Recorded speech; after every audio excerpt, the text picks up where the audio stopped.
welcome to We're All in IB Together. This is probably episode 2. I'm doing this in the summer. It's actually the end of summer. School is next week, so I am on my nerves. IB summer's not easy.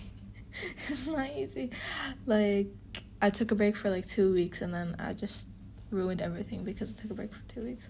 But it's okay, and I probably needed that break or else I was going to completely lose it.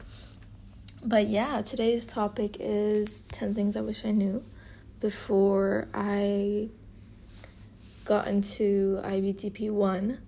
This is from the perspective of someone who finished dp1, but I'm in the very middle because I'm entering dp2 next week, and so yeah, I don't know how it's going to be once I'm finished. My perspective keeps changing, literally by the week, or even, by the day. It just keeps changing. That's the thing with IB. I don't know if everyone else is experiencing that, but I feel like one day I'm like, oh, I got this, and then the next day I'm like, I shouldn't have done IB, and then the next day I'm like, this is very helpful, and then the next day it's like, it just keeps changing. It keeps changing. But yeah, I'll just get started with 10 things I wish I knew before I started IB. So the first one is that no one knows much. When I entered IB, I felt so confused. Because it's such a complex system, and I felt so confused. I felt like I didn't know anything, and I felt very behind. But then as the year went on, I just realized no one knew anything. Literally no one knew anything. And when you go online and say, there's actually an official, I don't know if it's official actually, but it's a really big IB Discord server, and it looks like people know a lot, but genuinely everyone is just trying to know. It just feels like there's a lot to know, and it feels like everyone knows it except you, but I think that's not true, and I think a lot of people are lost, and a lot of people are just trying to find things out. So confusion is okay. Don't beat yourself over it. I did. It was not funny. I was having a really hard time because I felt like I was very behind and I didn't know what was happening. And I felt like it's not helpful, but I felt like I was the only one. I don't know how to explain this, but if had I known that everyone else was just as confused, I would have felt a little better because, I guess I'm not on a very wrong track. I'm not too off. But yeah, you're gonna enter, and it's I still think I don't know it all. I don't think anyone knows it all. It's a very big curriculum, and it's a very big system. But yeah, you're just gonna get through it. I hope. Number 2 is generally make your focus on the exams and the IAs, because that's what's gonna get you your grade. Basically, throughout your whole IB journey, I think from the very beginning, that's what I wish I did, was focus on exams. So when you study, don't feel like, oh, I know binomials and I'm good now. No, you need to get past papers, you need to get exam style questions, and once you know you can answer those questions, you're good. But other than that, I don't think you're okay. Don't study something and just leave it. Don't mark it as done until you can answer exam questions. A lot of the grades that you will lose and will get are from the exam style. There's many questions that are just there to trick you. I hate to say this, but some of them are just it's the wording is are you serious? Honestly, the question is the hardest part of IB. The questions in the exams, obviously the content is really big, but I think it's the exam questions that make or break it, and the IA is obviously an extended essay and everything. So yeah, always when you study something, don't think, oh, okay, I'm done now. You have to be able to answer the exams and focus on it from the very beginning. Say you're entering the first week of IB right now, I want you to look at your past papers from every subject. For example, psychology. I'm really glad my teacher was really focused on us doing our ARQs, SAQs and ARQs.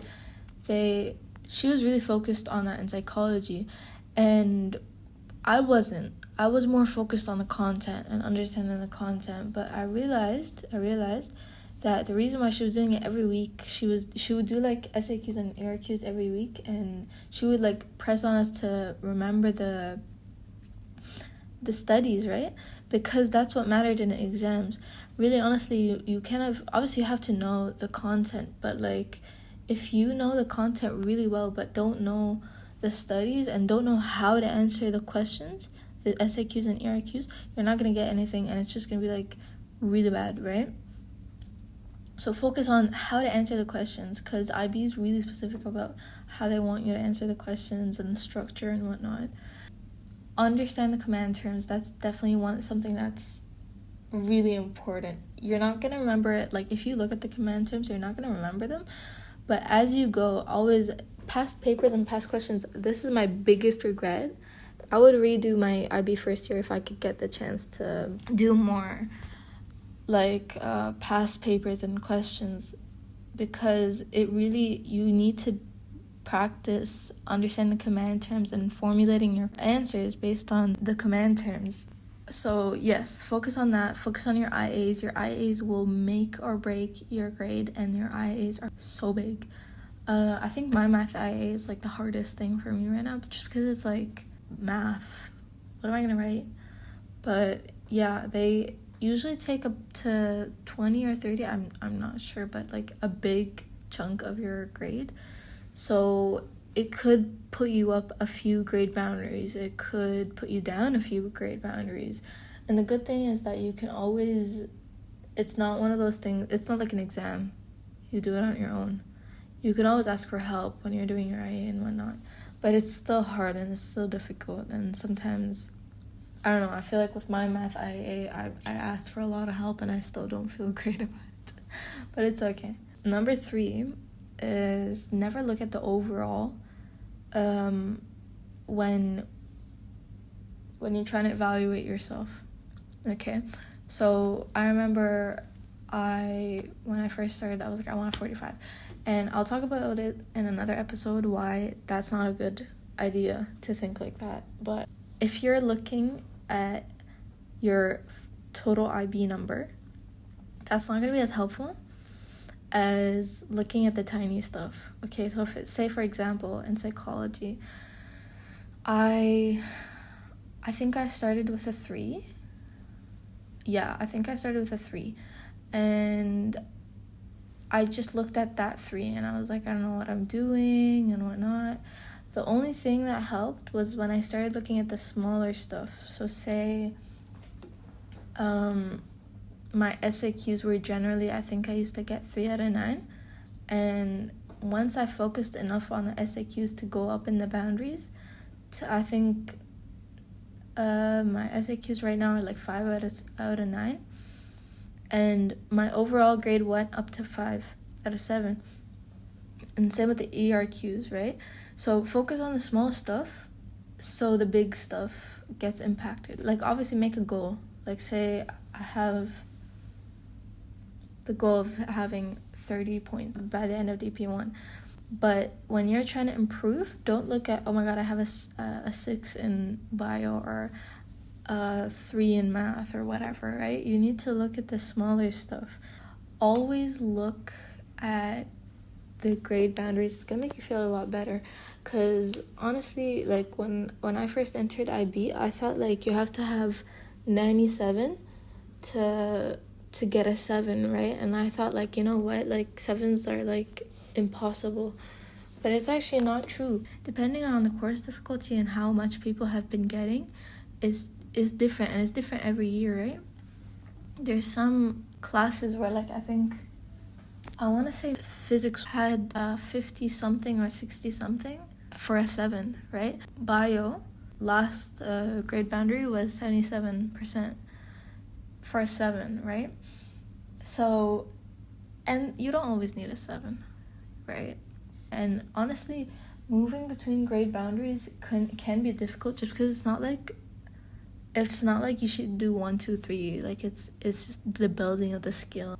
Number 4 is, when I say improvements happen last minute, I swear to God I mean it, because I was failing math the whole year, like the whole year. I accidentally skipped a year, and then because of that I missed math in that year that was really important, and then ended up screwing up the rest of my math, right? And I had to be playing catch up for the whole year, and I was failing, and it's not like I was going uphill, like it was just flat and going down sometimes. I think I got 6%.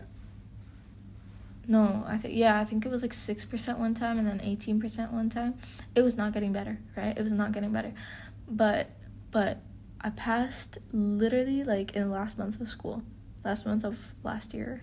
Not last year, like this dp1, last month of dp1. It was like when I had my mock exams, and that's when I started having a very slight improvement, and I passed. So improvements happen last minute. Don't give up. Same with my psychology too. I think I was 3-4, and then I jumped all the way up to 6 within a week, right? Even though I stayed in the 3s and 4s all year, right? Not that I wasn't improving. I was definitely improving, but it was just not translating yet into my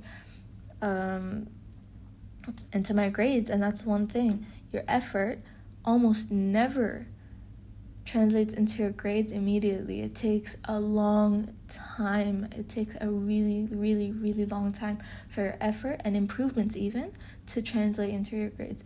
That's why I say focus on the small stuff. Number 5 is, and I have a whole other episode, but just for short, I'm gonna say sometimes 45 is a toxic goal. Everyone has their own background and everyone has their own abilities and capabilities. IB is difficult. IB is really difficult. So sometimes 45 is not healthy. It's just not healthy. I think when I started, that's all I wanted. And it's not healthy. It's just really not healthy, because it really depends on your own background and what's been happening. Like, say I told you I skipped a year, and that affected my math. Honestly, it didn't affect anything else other than my math, but I skipped a year. I didn't do IGCSE, and I happened to go for like 2 years of my high school to a very weak school where I honestly like kind of didn't learn a lot, like, unfortunately. So I was put behind unbelievably, like all of GCSE. I couldn't catch it. And if you live somewhere where they do GCSEs and then IB, you know that it's like an extension of it. That's why I started with a 21. Yeah, I think in the beginning of the year I was like at a 21. I was like failing almost every class.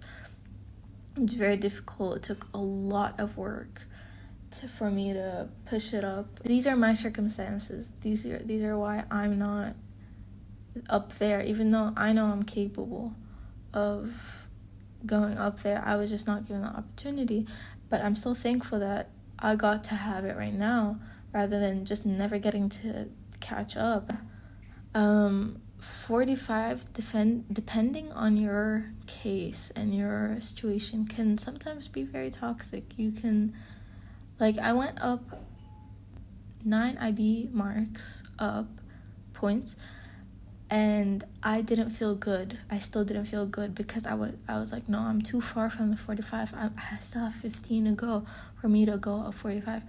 That was not right. I was not celebrating my improvements. I was not happy about it, and I wasn't acknowledging myself because of that whole toxic 45 goal in my head, right? Sometimes it's toxic.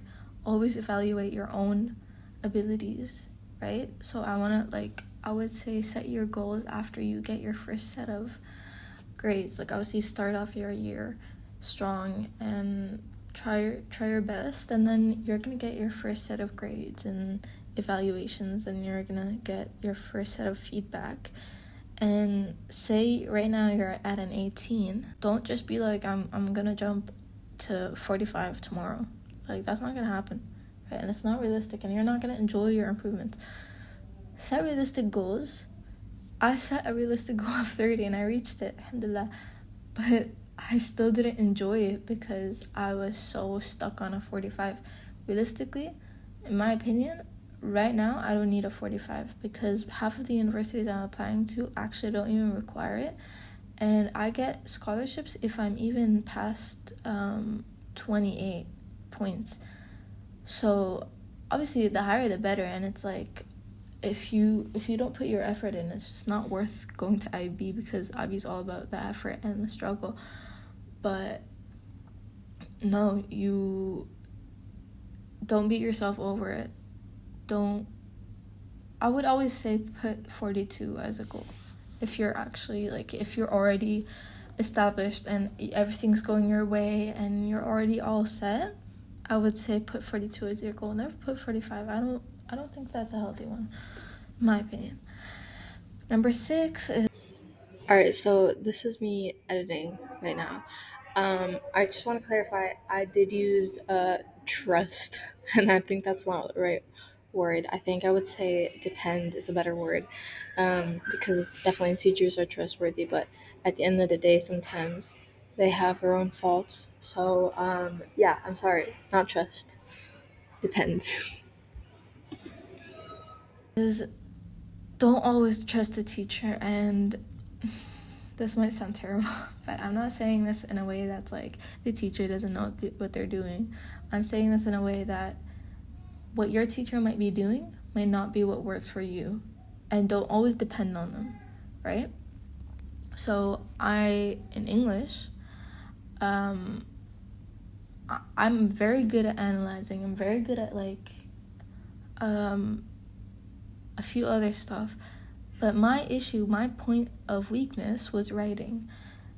What I needed to do was do past papers exams. But I was actually not introduced to the past papers exams until literally the last month of school where we were doing our mocks. So I'm telling you, like, if I would go back to first day of dp1, I would start doing that instead, past papers, right? So like my teacher was probably really good for everyone else, but it just doesn't work for me. Same with I think another subject like chemistry. The teacher's really good. Other students understand. I don't understand, right? I need to work at my own pace. So always pick yourself up and don't fully depend on the teacher. Do your own research. Go your own path. The teacher's just a support, right? Always double check the grade boundaries, the things you find online. But yeah, don't put all of your trust and all of your grade on your teacher because things happen. Teachers leave. Some teachers, honestly, sometimes your brain and your teacher's brain just don't match. Like, I don't know how to explain, but like sometimes when you explain something to another person, if your brains are not wired the same way, it doesn't work. So number 7 is care for your easy subjects. My biggest, fattest mistake that I made was I was like, oh my god, psychology is so hard, math is so hard, bio needs a lot of attention, chemistry is easy, so I'll put it aside and I'll come back to chemistry later. Come to the day of the mock exam, and I was so stressed because I had put it aside and forgot about it because I was focused on the harder ones, that yes, I did improve in the harder ones, but I went down in chemistry. Like had I not went down in chemistry, I would have had a 32 or 34. No, 32, or I think I want to say 32 or 33, right? But I went down, like I was already at a 30, like I want to say 2 months or 3 months before. In term 2, that's when I reached 30, and I improved in that last month. I improved in almost all of my subjects, but because I neglected chemistry, it pulled me back down to 30. So I just stayed at 30 because my chemistry went down. I think I got a 3 on my mock exam. So you need to be fair to all your subjects. You need to be very, very careful not to neglect the easy ones just because it's like I'll focus on the harder ones. Number 8, be absolutely beyond organized. Organization is what will get you through this. And I've heard this from other IB students too. Yeah, it's just your deadlines, your calendar. You're gonna have too many tasks. Have a planner. Have a to-do list. Don't let things get onto your to-do list. Just simple as that. Like, say you have to email this teacher something. Don't put it on your to-do list. Just do it. Just do it ASAP, right? Like, just try to not let things get on your to-do list. If you have to do this, like, say you were assigned a cognitive question, like 5 questions, just do them.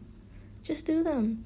You would much rather just do them than have to do them at home, and then they just accumulate, and then you just don't do them, and then, like, it's just, no, just don't do, just do it on the spot. When you're giving something, do it on the spot. Say you're given a deadline, right now it's Monday, say you're given a deadline on Wednesday, don't plan your work to be on Tuesday. Don't do that. Actually plan your work right now. Try to finish it right now. Try to finish it today. Try to finish it ASAP. Like, the deadline, you shouldn't even know it. You shouldn't even care about it. You should stay away from it. You should try to do it right now.